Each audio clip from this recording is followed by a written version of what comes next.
This is Usher Talks, and I want to say thank you to the Usher Syndrome Coalition for giving me the opportunity to present our latest article, Life Strategies and Facilitating Factors when Having Deaf Blindness Due to Usher Syndrome Type 2A. My name is Moa Wahlqvist, and I work as a researcher at the Audiological Research Center, Faculty of Health and Medicine, Örebro University Hospital. This is a research department, so that is what we do on a daily basis. And I also work as a coordinator at the Swedish National Resource Center for Deaf Blindness in Sweden. And there I work with issues that concern how to make research accessible for professionals in the field of deaf blindness and how to make knowledge sustainable over time. And I think this is something that we all struggle with over the world within this field. Before I start, I want to acknowledge my colleagues and co-authors in this work. This study is part of Mattias En's thesis work. Mattias is a clinical psychologist and a PhD student. And I also want to acknowledge Agneta Andersén Karlsson, who is a registered nurse, an associate professor, and she's the main supervisor for Mattias En. And then Claes Möller, who I guess some of you might know, he's Professor Emeritus. So we have been working together on this study and in Mattias' thesis work.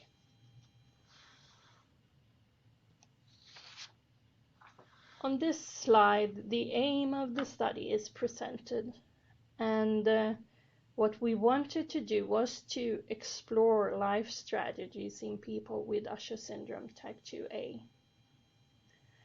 How do they do? How do they handle everyday situations, and what do they think about it?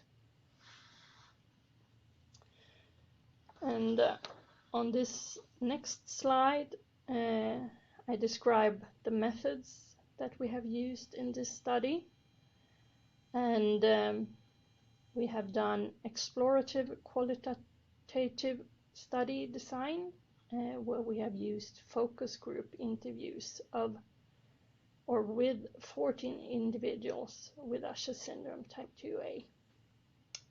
And the participants were 4 women and 10 men, and they were aged from 20 to 64.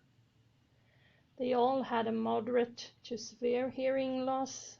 The range was 48 to 80 decibels with a mean of 65 decibels. So they all used hearing aids and other technical devices, but used spoken language. They had a visual field range of 2 to 5, where the median was 4, which indicates that you have around 5 to 10% of a visual field, or 5 to 10 degrees of a visual field. The visual acuity range was from 0.05 and up to 1.0. 1.0 is perfect visual acuity.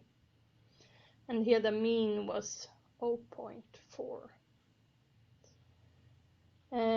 There were 3 focus groups, one with a little younger men from 20 up to 43, and then a group of older men from 44 and up to 64 then. And then we had one group of women, since that was only 4 that participated. So they were all ages. The The interviews were audio and video recorded, and that we have used for transcription later on then.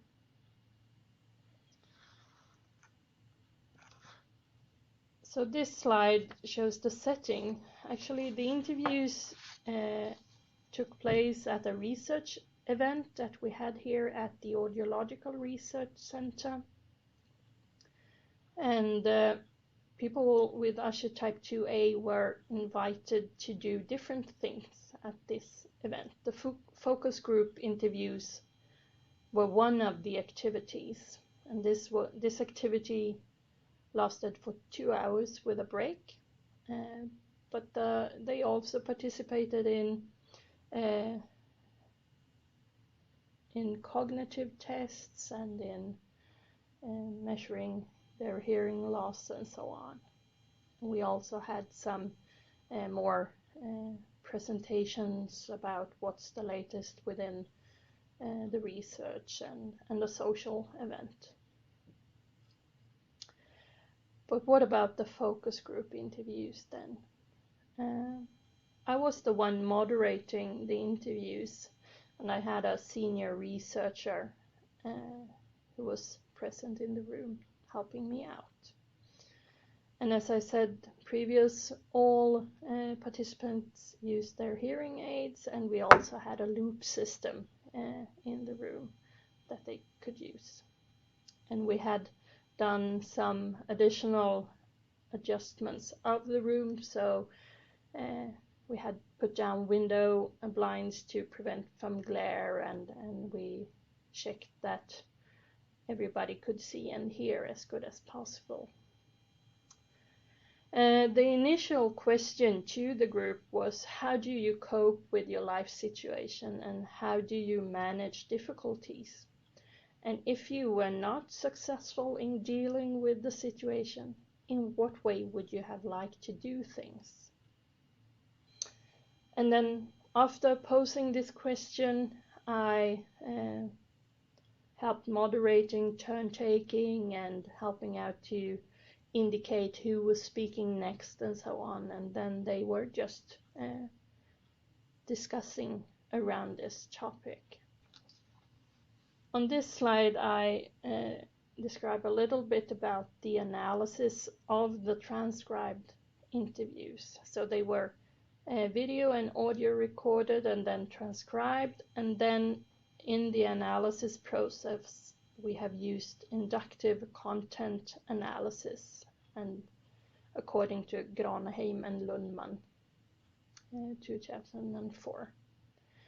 And this has been a reflective interpretative process where we all have been involved, discussing meaning units, what are they about, what are they talking about, what is the content, is there a underlying meaning of what they are saying or what they are talking about in the interviews.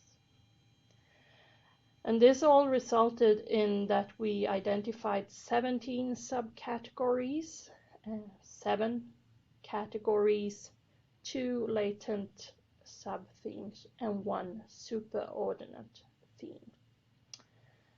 And as we move on, I will discuss some of these categories in the results.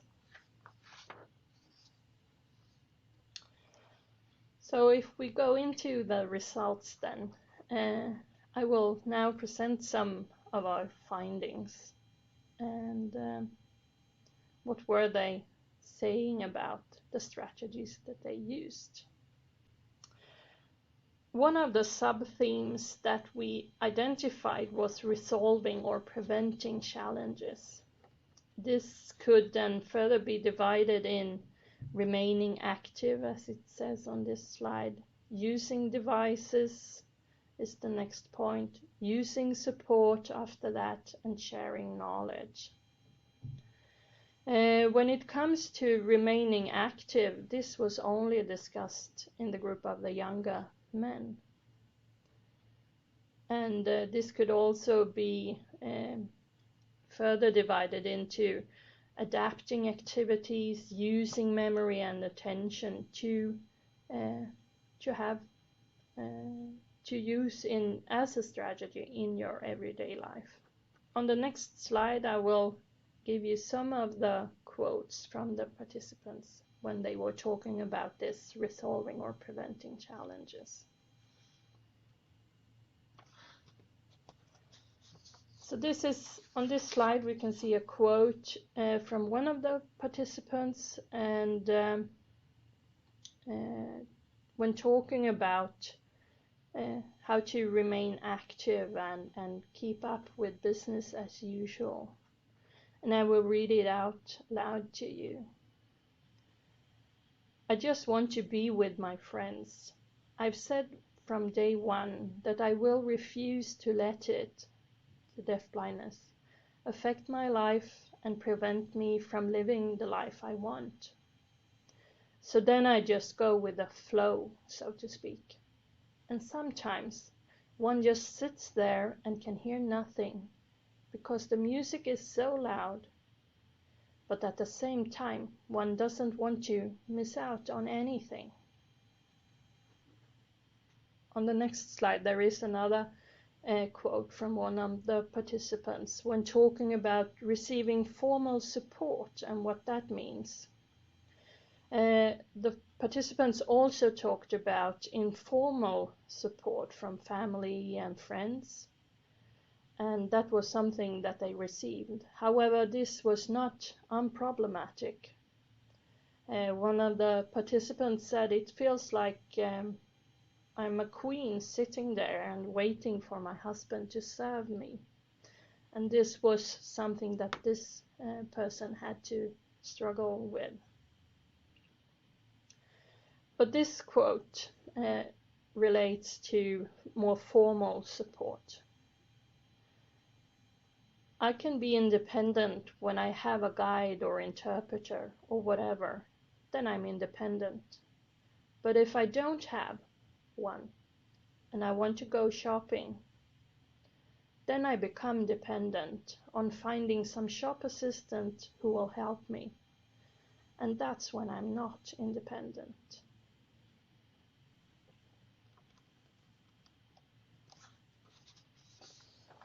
The next slide, we have two quotes, and here they are talking about sharing knowledge, both in terms of sharing knowledge with professionals, but also when you need to tell friends or family about your situation or when a situation has changed.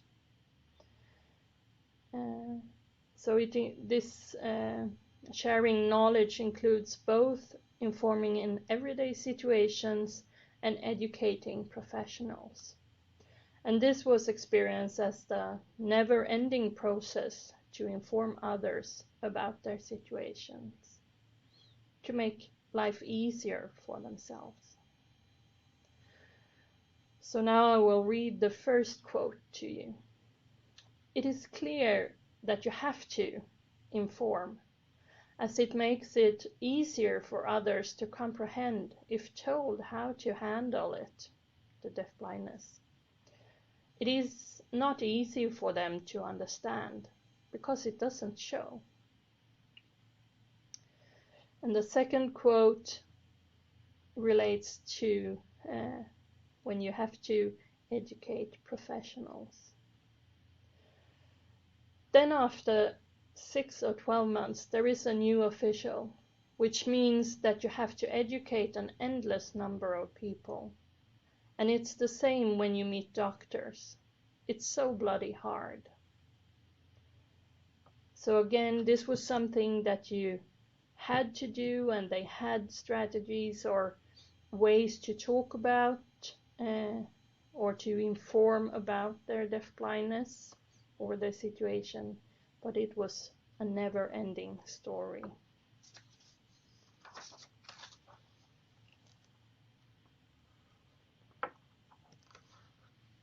On this slide, I have the other sub-theme that we identified. And this we have called comforting oneself. It also can be divided into 3 different categories, which all represent different aspects of this sub-theme. And comforting oneself has more to do with the emotional aspects of participants' struggle to manage their life situation. And the 3 categories within this sub-theme are to appreciate the present, and this deals with an uncertain future and encompasses the subcategories seize the moment and to enjoy meaningful activities. The next category we have called maintaining a positive image and has to do with aspects of self-confidence and identity. And finally, elevating emotional pain has to do with strategies that the participant used to prevent themselves from intrusive thoughts and emotions. And this encompasses both self-distancing and escapism, as well as hope.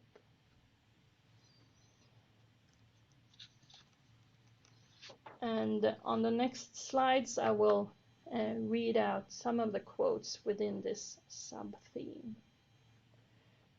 On this slide, we can see one of the participants reflecting on the uncertain future and how to be present and enjoying life as it is now.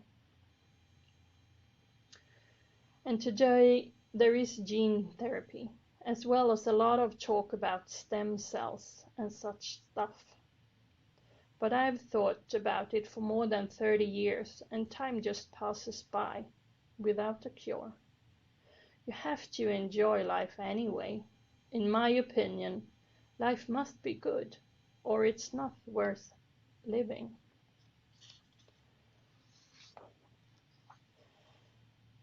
Within this sub-theme, people also talked about how they did to find these moments to enjoy life. Maybe taking a bath with a child, just being present in the here and now, lighting a lot of candles and so, or enjoying a nice dinner with close friends at home, and that this made them feel comfortable and enjoying their life as it is right now. On the next slide, there are 2 quotes that relates to how to maintain a positive image. And here the participants are reflecting on the sub-categories within this. The first one has to do with to negotiate who I am. And this was a strive to keep identity and not be defined by the progressive disease. Now I will read it to you. My identity. First and foremost, I have always had impaired hearing and not deaf blindness. I have my interests, and yours is music and so on. I guess it is our identities and our ways of spending time together with our friends. Then it is made more difficult by the fact that we have disabilities that are specific to the situation. The second quote more has to maybe do with acceptance or this negotiating who I am, and when things change, who am I then? There are different kinds of acceptance. I accept the fact that I have Usher too, but I still find it difficult to accept that my vision will deteriorate. This quote on the next slide has to do with standing up for myself and showing who I am and whom I want to be. And here the person says, there is no reason to feel ashamed about being in need of some help. I say you must not feel sorry for me. I said it's not me who is the problem, it's my eyesight that is so tiring. Because we, those with deafblindness, are just as capable as everybody else. We just have our own prerequisites.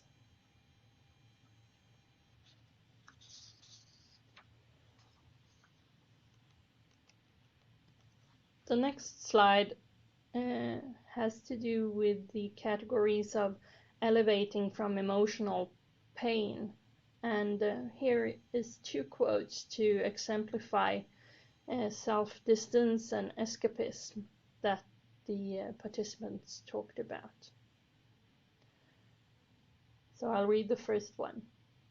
For me, laughing is very important. I mean, seeing things in a different light. Some situations may not be a laughing matter, but you still laugh. And to use humor was expressed by several of the participants as a strategy to handle situations that were difficult.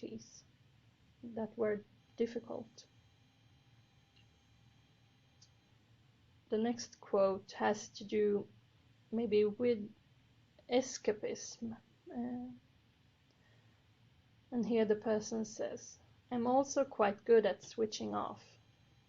Then I let go, watch a film or play a TV game or whatever. That's my way of relaxing. I just switch off.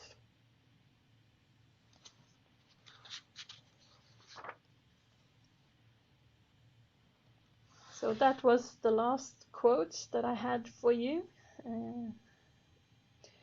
When we looked at the material, when we had gone through all these categories, the sub-themes and so on, as I said, we identified a superordinate theme, and we have called this being at the helm. And that has to do with the participants' active cognitive and emotional strive to be in control of the situations in life that they consider to be important for them. And to find the way to describe this, we have used a model called the psychological flexibility model. And I guess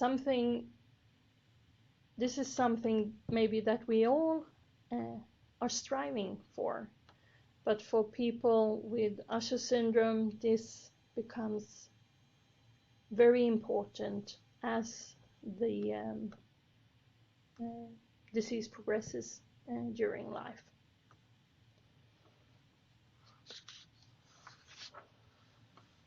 So on this slide, to conclude this presentation, what we have explored and described in the article is that the participants express a variety of strategies to handle consequences of their deafblindness.